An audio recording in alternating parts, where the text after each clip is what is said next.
नमस्कार। मैं Udayveer Singh, chemistry lecturer GSSS Hodal, जिला पलवल, आपका स्वागत करता हूं क्लास 11th के यूनिट नंबर 8 रिडॉक्स रिएक्शंस के एक बहुत important part balancing of redox reactions में।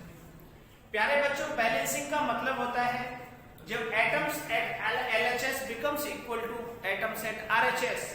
एग्जाम्पल के लिए अगर हमारी एक रिएक्शन हो रही है hydrogen plus oxygen is equal to water, एक रिएक्शन हो रही है, तो अभी यहां पर ऑक्सीजन आगे है 2 और पीछे है 1, तो हम यहाँ 2 का मल्टीप्लाई करते हैं।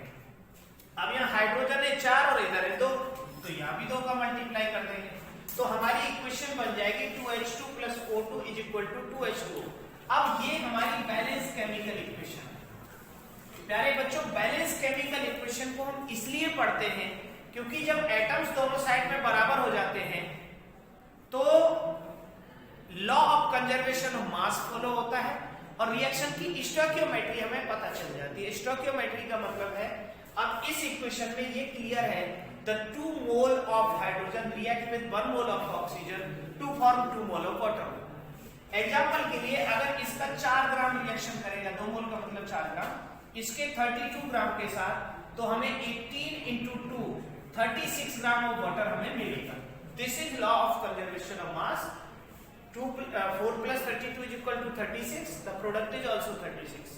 तो इसलिए हम बैलेंसिंग को पढ़ते हैं। प्यारे बच्चों, क्योंकि जो रिडॉक्स रिएक्शन है वो इलेक्ट्रॉन ट्रांसफर रिएक्शन है, इनमें एक स्पीशीज जो ऑक्सीडाइज होती है वो इलेक्ट्रॉन डोनेट करती है और एक स्पीशीज जो रिड्यूस होती है वो इलेक्ट्रॉन एक्सेप्ट करती है। जो इलेक्ट्रॉन डोनेट करती है, जिसका ऑक्सीडेशन होता है, उसका पॉजिटिव चार्ज बढ़ता है और जो स्पीशीज रिड्यूस होती है उसका पॉजिटिव चार्ज रिड्यूस होता है। इसको कहते हैं हम बैलेंसिंग ऑफ केमिकल इक्वेशन। अब इसमें जो पॉजिटिव चार्ज बढ़ा, अगर उसको पॉजिटिव चार्ज घटे के बराबर कर दिया जाए, मीन टू से when the total number of electron donated by an species is equal to total electron accepted by an species, अगर दोनों बराबर हो जाएंगे तो हमारी जो रिडॉक्स रिएक्शन है उसको बैलेंस कहा जाएगा। इसको बैलेंस करने की, जो चार्ज बैलेंस है या इलेक्ट्रॉन बैलेंस है या एटम बैलेंस है दोनों साइड के, इसको बैलेंस करने की 2 मेथड हैं। पहली मेथड है ऑक्सीडेशन नंबर मेथड और दूसरी है हाफ रिएक्शन मेथड। प्यारे बच्चों, ऑक्सीडेशन नंबर मेथड को सबसे पहले समझते हैं, जिसके 5 स्टेप है। सबसे पहला स्टेप है, हमें आयनिक इक्वेशन लिखनी है किसी भी इक्वेशन के लिए। जो रिएक्शन आपको दी हुई है उसके लिए आपको एक आयनिक इक्वेशन लिखनी है। एग्जांपल के लिए एक रिएक्शन हो रही है पोटेशियम परमैंगनेट और सोडियम सल्फाइड के बीच में, तो आपको आयनिक इक्वेशन लिखनी है, K2Cr2O7 और सोडियम सल्फेट के बीच में, तो आयनिक इक्वेशन बनेगी Cr2O7 2 नेगेटिव। इसमें से सिर्फ आयंस लिखने हैं। ये रिएक्शन एसिडिक मीडियम में हुई है। ये रिएक्शन हो रही है सल्फाइड के साथ, सो सल्फाइड होता है SO3 2-। When the potassium dichromate react with sulphide to form chromium 3 and sulphate, ये एक इक्वेशन है। तो हमारा पहला काम होता है इक्वेशन को आयंस के रूप में लिखना, the first step. Second step रहता है, हमें इन सभी की ऑक्सीडेशन स्टेट लिखकर, जैसे क्रोमियम की यहां +6 है, सल्फाइड में सल्फर की है +4, क्रोमियम की यहां +3 है और सल्फेट में सल्फर की है 6। तो सबसे पहले we have to write the oxidation state of all the species undergoes oxidation and reduction। जिन स्पीसीज का ऑक्सीडेशन और रिडक्शन हुआ है उनकी ऑक्सीडेशन स्टेट को लिखना है सबसे पहले। जब ऑक्सीडेशन स्टेट इसकी लिख जाएगी तो हमें ये पता चल गया कि इसकी ऑक्सीडेशन स्टेट घटी तो इसका हुआ रिडक्शन, और जो रिड्यूस हुआ, जो डिक्रीज हुआ ऑक्सीडेशन स्टेट में, डिक्रीज बाय 6 यूनिट, क्योंकि एक एटम है 3 से रिड्यूस हो रहा है एक एटम में, तो 2 एटम में रिड्यूस होगा टोटल 6 से। तो यहां पर क्रोमियम की ऑक्सीडेशन स्टेट 6 यूनिट से घट गई। जबकि सल्फाइड से सल्फेट बनने में ये हुआ ऑक्सीडेशन और यहां पर ऑक्सीडेशन स्टेट 2 यूनिट से बढ़ गई। अब टोटल इंक्रीज है हमारा 2 यूनिट का, टोटल डिक्रीज है 6 यूनिट का। डिक्रीज 6 यूनिट और इंक्रीज 2 यूनिट। अब हमें सबसे पहले आयनिक इक्वेशन लिख के स्पीसीज ऑक्सीडाइज और स्पीसीज रिड्यूस्ड पता करने हैं। उसके बाद हमें पता करना है टोटल इंक्रीज और डिक्रीज को and multiply with suitable number. हम एक निश्चित किसी संख्या के साथ मल्टीप्लाई करके डिक्रीज को इंक्रीज के बराबर कर लेते हैं। तो यहां पर 3 का मल्टीप्लाई हम करेंगे किसके साथ? Multiply with 3। तो हमारी आयनिक इक्वेशन बनेगी Cr2O7 2 negative plus 3SO3 2 negative is equal to 2Cr3 positive plus 3SO4 2 negative. अब क्योंकि ये रिएक्शन एसिडिक मीडियम में हो रही है तो यहां लिखेंगे हम H पॉजिटिव, एसिड के लिए है ये बस। तो पहले स्टेप में हमने इक्वेशन लिखी, सेकंड स्टेप में हमने उनकी ऑक्सीडेशन स्टेट लिखी, हमने पता कर लिया किसका ऑक्सीडेशन हो रहा है किसका रिडक्शन हो रहा है। थर्ड स्टेप में हमने टोटल इंक्रीज को डिक्रीज के बराबर कर लिया।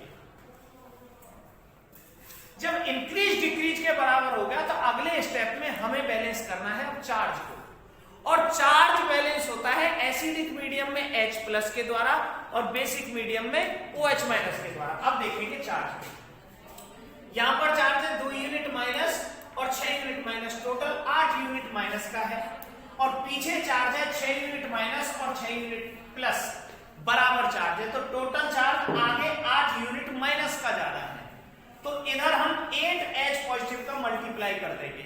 अगली इक्वेशन लिखी जाएगी Cr2O7 2 negative plus 3SO4 SO3 2 negative plus 8H positive is equal to 2Cr3 positive plus 3SO4 2 negative.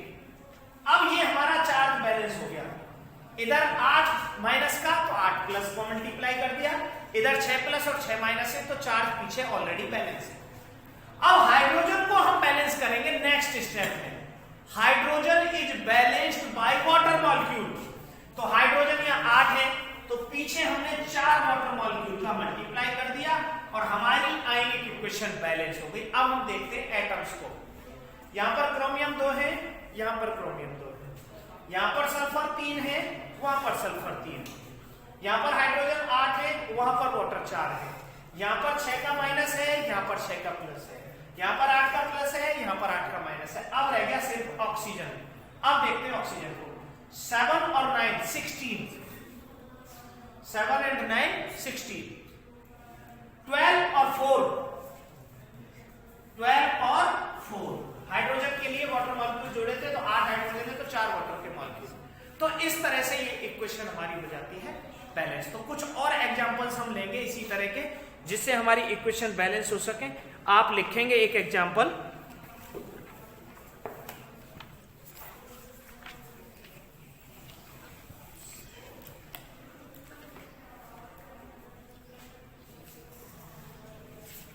AH2S3 arsenious sulphide plus nitrate ion, AH2S3 उसको बैलेंस करेंगे AH2S3 arsenious sulphide plus nitrate ion NO3 minus in presence of H positive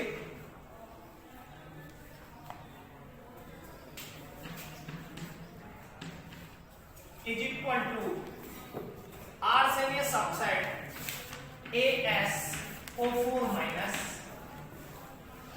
AsO4 minus 3 plus sulfur plus NO plus sulfur plus NO plus H2O plus H2O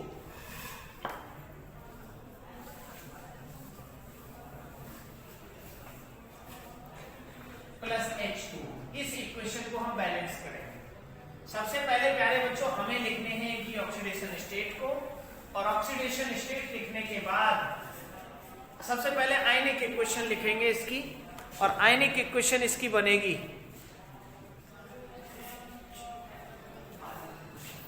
यहां पर arsenic को हम हटा देंगे। Oxidation state में इसकी same change जो होगा आप देखेंगे। यहां पर N की है +5 और N की है यहां +2, तो यहां इसकी ऑक्सीडेशन स्टेट घटी है 3 यूनिट से। अब हम देखेंगे यहां पर इसकी है -2 सल्फर की, और यहां पर सल्फर की है 0। इसकी ऑक्सीडेशन स्टेट बड़ी है, तो इसको लिख लेंगे हम H2- ऑक्सीडेशन स्टेट, और इसकी ऑक्सीडेशन स्टेट घटी है 2 यूनिट से, बड़ी है 2 यूनिट से, इसकी घटी है 3 यूनिट से। तो 3 के साथ 2 और 2 के साथ 3 का मल्टीप्लाई कर देंगे। यहां है 3 यूनिट तो मल्टीप्लाइड बाय 2, यहां है 2 यूनिट तो मल्टीप्लाइड बाय 3। लिखेंगे नई इक्वेशन, सल्फर 3 है तो पहले सल्फर 3 को यहां 3 कर लेते हैं। 1 मिनट वेट करेगा। एक सल्फर की इंक्रीज हुई 2 से, तो टोटल इंक्रीज हुआ 6 यूनिट का, 6 इंक्रीज। एक सल्फर में ऑक्सीडेशन स्टेट इंक्रीज होती है 2 यूनिट से, तो 3 सल्फर में इंक्रीज होगी 6 यूनिट से।